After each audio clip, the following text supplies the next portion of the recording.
Nah, kita sudah belajar tentang gambaran struktur kepemimpinan ilahi dengan dunia, ya, lingkaran kasih dengan piramid ego. Dalam Kejadian Musa, ya, saya bacakan. Contoh dalam Perjanjian Lama kepemimpinan Musa. Kita sudah singgung ini, kita coba gali lebih dalam, ya.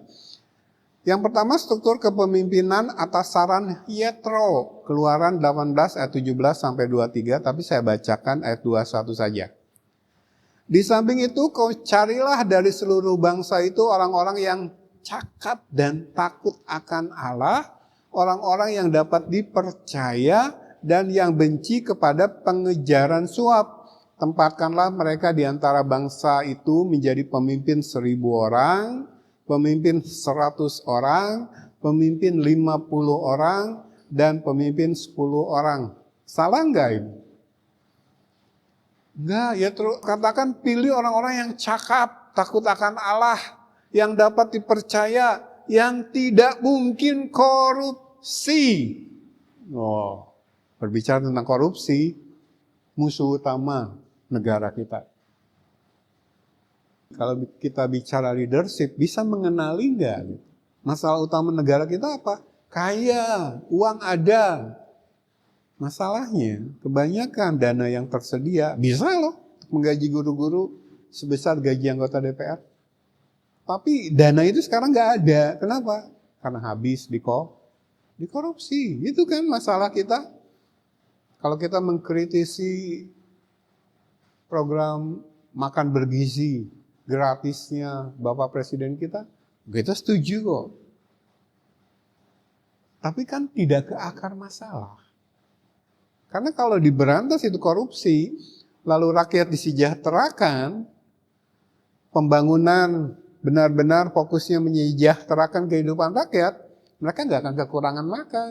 Dan tidak perlu ada program makan bergizi gratis. Kan begitu kan, nalar sehatnya gitu. Tapi ini korupsinya gitu kan, nggak serius disentuh.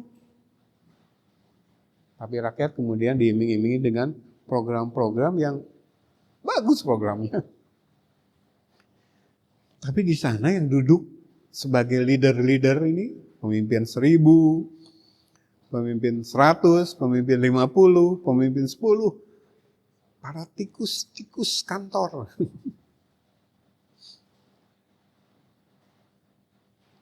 Maka Yetro dalam advice-nya, nasihatnya kepada Musa, bukan cuma cakap, bukan cuma bisa dipercaya, tapi benci korupsi. Salah nggak? Nggak salah saran Yetro. Siapa yang memberi pernyataan bahwa itu salah? Nah ini yang terlihat oleh kita bagus, salah nggak? Nggak salah kan? Tetapi kita akan melihat bahwa dalam tatanan ilahi, dalam pandangan ilahi, dalam teladan yang diberikan oleh Allah sendiri, ada sesuatu yang missing di sana. Sebagus apapun, secakap apapun orang yang dipilih, bahkan benci korupsi, tetapi fokusnya kemana nih? Fokusnya kemana nih? Nah kita nggak bisa melihat ini dalam kacamata ini. Karena kan kalau dalam kacamata lingkaran yang di tengah Kristus, fokusnya kebenaran. Gitu kan? Nah kita nggak bisa melihat itu.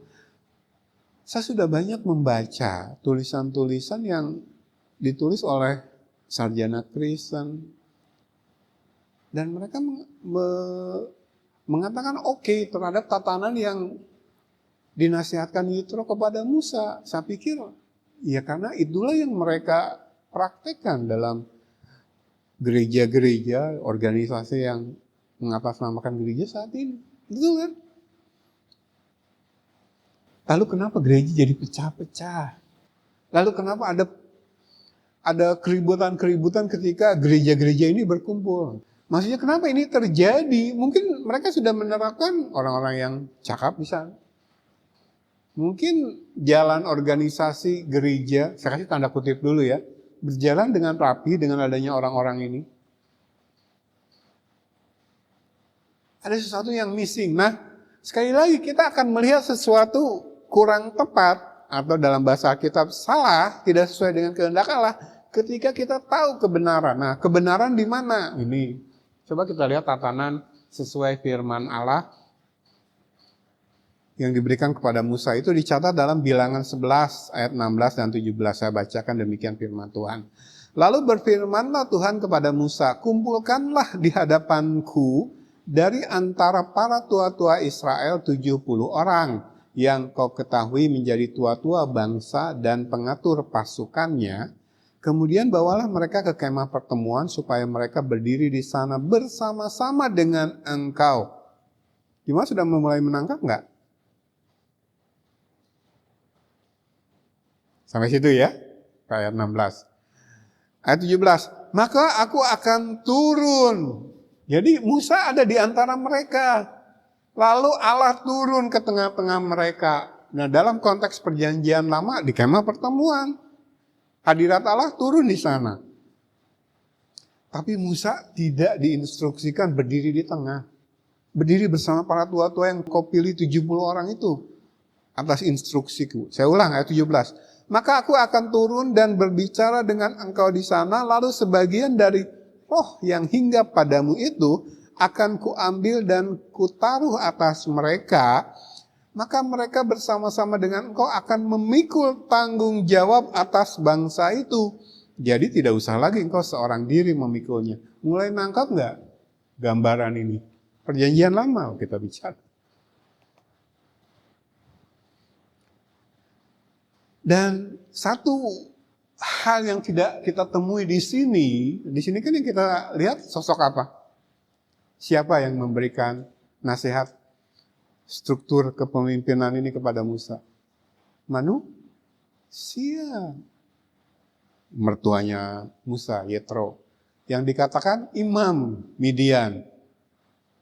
Kita sudah bahas ini ya. Tetapi kalau dalam konteks kasus yang kedua, kita lihat ada peran apa? Roh Allah, Roh Kudus. Itu kan gereja. Jadi ini nubuatan tentang gereja Tuhan dalam perjanjian baru dituliskan oleh Musa di Pentatek. Perjanjian lama, 5 kitab Musa. Ini orang-orang yang sudah memiliki Roh Kudus, sudah lahir kembali, konteks perjanjian baru gereja ya. Duduk setara. Semua melihat ke tengah. Saat itulah Yesus memimpin gereja ini. Kalau kita lihat rangkumannya, lebih kurang seperti ini. Masih perbandingan struktur kepemimpinan atas saran Yetro dan tatanan sesuai firman Allah. Kita lihat poin demi poin ya, dari 5 poin yang saya tuliskan. Yang pertama, ini fakta sejarahnya dulu dari Alkitab. Yetro memberikan saran kepada Musa ketika dia mengunjungi Musa di padang gurun. Nah, kejadiannya itu sekitar 2-3 bulan setelah meninggalkan Mesir dan menyeberangi Laut Merah atau Laut Teberau. Lebih kurang 1446 sebelum Masehi kejadian. Yang kedua, atau tatanan yang kedua, kejadiannya lebih kurang tahun kedua setelah meninggalkan Mesir. Dari kejadian Yetro memberi nasihat kepada Musa ini, lebih kurang 1 tahun kemudian, ya, 1 tahun sejak kejadian Keluaran pasal 18, atau kalau kita lihat angka tahunnya, 1445 sampai 1444 BC. Ya. Ini sebelum Masehi, before Christ. Belum saya koreksi. Sama ya, BC itu sama dengan sebelum Masehi. Ya, jadi 1 tahun setelah inilah. Ini ancer-ancer. Poin yang kedua, saran Yetro ini kejadiannya lokasi di Rafidim atau padang gurun dekat Gunung Sinai. Jadi sudah ada di padang gurun Sinai gitu, mendekati Gunung Sinai. Sedangkan kejadian yang kedua, lokasi Tebera dan Kibrot Tawal, tidak terlalu lama setelah Israel meninggalkan Gunung Sinai. Ya. Lalu konteksnya saran Yetro ini datang kepada Musa sebelum turunnya hukum-hukum Allah di Gunung Sinai. Ini kan dicatat mulai Keluaran pasal 19 ya. Allah memerintahkan Musa naik ke Gunung Sinai, sementara bangsa Israel jauh-jauh. Kan? Karena kekudusan Allah bisa membuat mereka mati. Ini kejadiannya sebelum turunnya hukum-hukum Allah di Gunung Sinai. Tapi yang kedua, sesudah Israel mendapat hukum-hukum Allah, sudah meninggalkan Sinai. Lalu poin yang keempat, Yetro memberi nasihat kepada Musa, sedangkan di sini Allah berfirman memberikan instruksi kepada Musa setelah Musa kewalahan atas beban memimpin bangsa yang penuh rengekan dan persungutan, lalu ia minta mati. Udah, bunuh saja aku Tuhan. Capek mimpin bangsa ini. Padahal dia sudah terapkan. Pemimpin 1000, 100, 50, 10, dia sudah terapkan. Ada sesuatu yang missing gitu. Dari leader-leader yang Musa angkat ini. Ya, ini kita lihat jelas kan. Lalu Musa, kan saya sudah singgung di sesi-sesi sebelumnya, kalau kita berbicara iman Kristen, keimaman itu tidak bisa lepas dari iman. Masih ingat jemaat? Kita membicarakan iman Kristen, itu nggak mungkin lepas dari imam. Kenapa? Karena ketundukan kita kepada imam itu ada dalam tatanan ilahi, ada dalam iman Kristen. Allah menghendaki demikian, seperti suami kepala istri. Itu keimaman. Jadi anak tunduk kepada orang tua, istri tunduk kepada suami, itu tatanan ilahi gitu. Jadi kalau kita mengaku iman Kristen, tapi itu tidak berlaku dalam keluarga kita, imannya itu dipertanyakan. Ini nggak bisa dipisahkan gitu. Karena kita melihat contoh jelasnya dalam internal Trinitas. Semua sederajat kok. Semua Allah, 3 pribadi ini. Tetapi kenapa ini dinyatakan, diwahyukan, digambarkan kepada manusia dalam tatanan? Yesus katakan ketika dia menjelma menjadi manusia, hanya kehendak Allah yang aku lakukan. Hanya perkataan Allah yang aku sampaikan.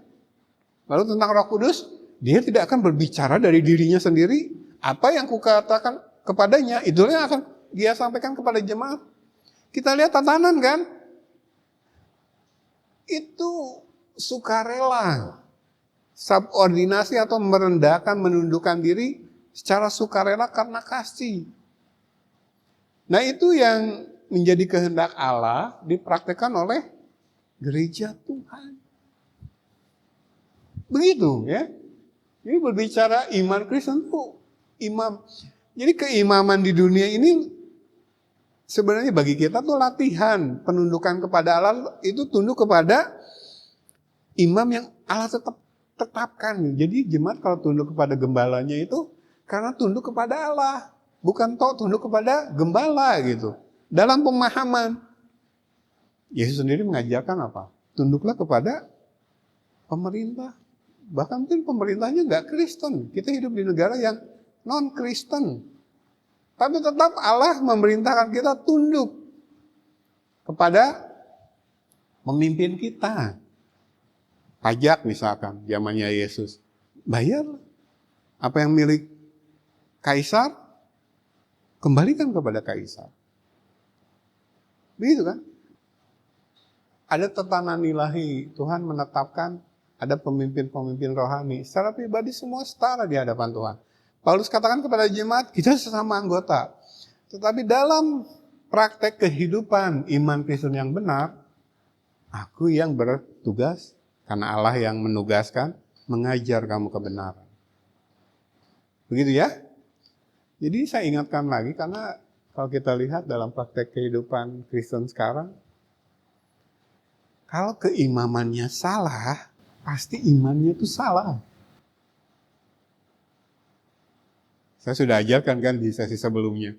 Menolak kemahakuasaan dan kedaulatan mutlak Allah, itu akan berbuahkan 2 hal. 1, keimaman yang salah. 2, gaya penyembahan yang salah. Ya, balik lagi ke sini. Jadi di poin yang keempat, di mana di atas dikatakan Yetro memberi nasihat kepada Musa, di bawah Allah berfirman memberi instruksi kepada Musa setelah Musa menjalankan nasihat Yetro dan malah minta mati. Masuklah kita ke poin yang kelima. Di sini yang kemudian terbentuk adalah sistem peradilan yang efisien. Saya katakan tadi, salah nggak yang dinasihatkan Yetro? Dia memberi nasihat kepada Musa, pilih orang yang cakap, bisa dipercaya, benci korupsi. Maka yang terjadi adalah peradilan yang efisien. Salah nggak? Tetapi ketika kita tahu kehendak Allah, kebenaran, kita bisa melihat bahwa sesuatu yang dalam pandangan manusia, lalu itu baik diterapkan untuk kepentingan-kepentingan manusia yang duniawi, oh ternyata ada yang kurang. Karena Allah memandang tidak menurut pandangan duniawi. Ketika kita mempelajari kebenaran dan kepada kita dibukakan kebenaran, kita tahulah yang salah apa. Kan kejadian kedua ini setelah bangsa Israel memiliki firman. Polanya sudah diturunkan di atas gunung, kita sudah belajar. Musa menerima, Musa tuliskan atas perintah Allah. Tapi kenapa ketika mendengar nasihat dari Yitro, Musa tidak mengujinya menurut pola ilahi yang sudah dia terima di atas gunung Sinai? Jadi seolah-olah Tuhan mengingatkan Musa, lah kan harusnya kamu berpegang kepada firman itu. Barulah kita ke poin terakhir. Jadi sistem peradilan yang efisien, jalan mungkin, tapi cuma setahun. Baru berjalan 1 tahun Musa sudah minta mati. Kenapa? Poin yang kelima ini ya, kuncinya. Kalau berpegang kepada perintah Allah, instruksi Allah, ini loh. Di sini yang terjadi adalah beban rohani dan nubuat yang dibagi bersama keterlibatan satu roh. Jadi Allah katakan, kumpul di kemah pertemuan. Kamu bersama 70 tua-tua itu. Nanti aku akan mengambil sebagian dari roh yang ada padamu, lalu membagikan kepada 70. Bukankah itu gambaran perjanjian baru? Karena kita sudah baca kan, apa yang kita bahas tentang tatanan ilahi, struktur lingkaran di Efesus yang keempat itu bersumber dari satu roh.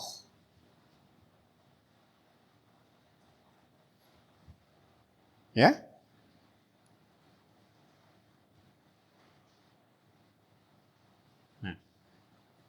Nah dari informasi yang saya berikan ini semakin kelihatan kan bahwa maksud Yetro baik.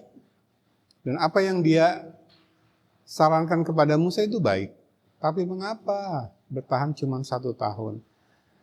Karena sebaik apapun hal untuk mengurus hal-hal duniawi, tetap unsur rohani itu realitas tertinggi.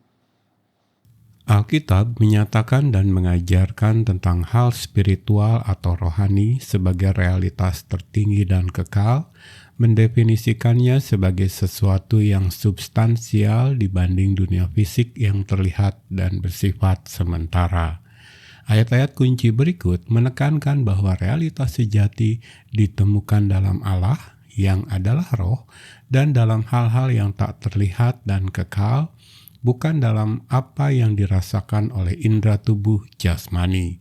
2 Korintus 4 ayat 16-18. Sebab itu kami tidak tawar hati, tetapi meskipun manusia lahiriah kami semakin merosot, namun manusia batiniah kami dibaharui dari hari ke hari. Sebab penderitaan ringan yang sekarang ini mengerjakan bagi kami kemuliaan kekal yang melebihi segala-galanya, jauh lebih besar daripada penderitaan kami. Sebab kami tidak memperhatikan yang kelihatan, melainkan yang tak kelihatan, karena yang kelihatan adalah sementara, sedangkan yang tak kelihatan adalah kekal. Tujuan dari iman Kristen yang benar adalah pada akhirnya masuk ke dalam realitas sejati, yaitu realitas rohani, yaitu hidup yang kekal. Demi kebahagiaan di sanalah kita rela mengalami penderitaan di dunia ini bersama Kristus lewat sangkal diri dan pikul salib. Ibrani 11 ayat 1-3. Iman adalah dasar dari segala sesuatu yang kita harapkan dan bukti dari segala sesuatu yang tidak kita lihat. Sebab oleh imanlah telah diberikan kesaksian kepada nenek moyang kita. Karena iman kita mengerti bahwa alam semesta telah dijadikan oleh firman Allah, sehingga apa yang kita lihat telah terjadi dari apa yang tidak dapat kita lihat. Teks ini mendefinisikan iman sebagai mekanisme Allah bagi manusia untuk memahami realitas rohani yang tak terlihat sebagai realitas sesungguhnya. Yohanes 4 ayat 23 dan 24.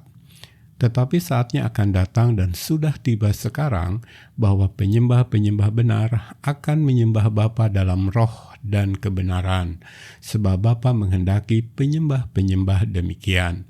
Allah itu roh, dan barang siapa menyembah Dia harus menyembahnya dalam roh dan kebenaran. Teks ini menghubungkan penyembahan sejati dengan alam spiritual, mengidentifikasinya sebagai realitas atau kebenaran itu sendiri. Kolose 3 ayat 1 dan 2. Karena itu, kalau kamu dibangkitkan bersama dengan Kristus, carilah perkara yang di atas, di mana Kristus ada, duduk di sebelah kanan Allah. Pikirkanlah perkara yang di atas, bukan yang di bumi. Identitas sejati manusia di dalam Kristus adalah manusia rohani, saat orientasi hidupnya di dunia ini adalah mengejar kebenaran atau realitas rohani, dan untuk itu rela melepaskan hal duniawi. Yohanes 16 ayat 13. Tetapi apabila Ia datang, yaitu Roh kebenaran, Ia akan memimpin kamu ke dalam seluruh kebenaran. Sebab Ia tidak akan berkata-kata dari dirinya sendiri, tetapi segala sesuatu yang didengarnya, itulah yang akan dikatakannya, dan Ia akan memberitakan kepadamu hal-hal yang akan datang. Roh Kudus digambarkan sebagai penuntun menuju kebenaran atau realitas rohani. Tanpanya, manusia berdosa buta terhadap hal kekekalan. Efesus 6 ayat 12. Karena perjuangan kita bukanlah melawan darah dan daging, tetapi melawan pemerintah-pemerintah, melawan penguasa-penguasa, melawan penghulu-penghulu dunia yang gelap ini, melawan roh-roh jahat di udara. Seketika saat kita memasuki iman Kristen yang benar, mengalahkan hal-hal duniawi menjadi peperangan sepanjang hidup demi mencapai kemenangan, yaitu hidup kekal di dalam Allah.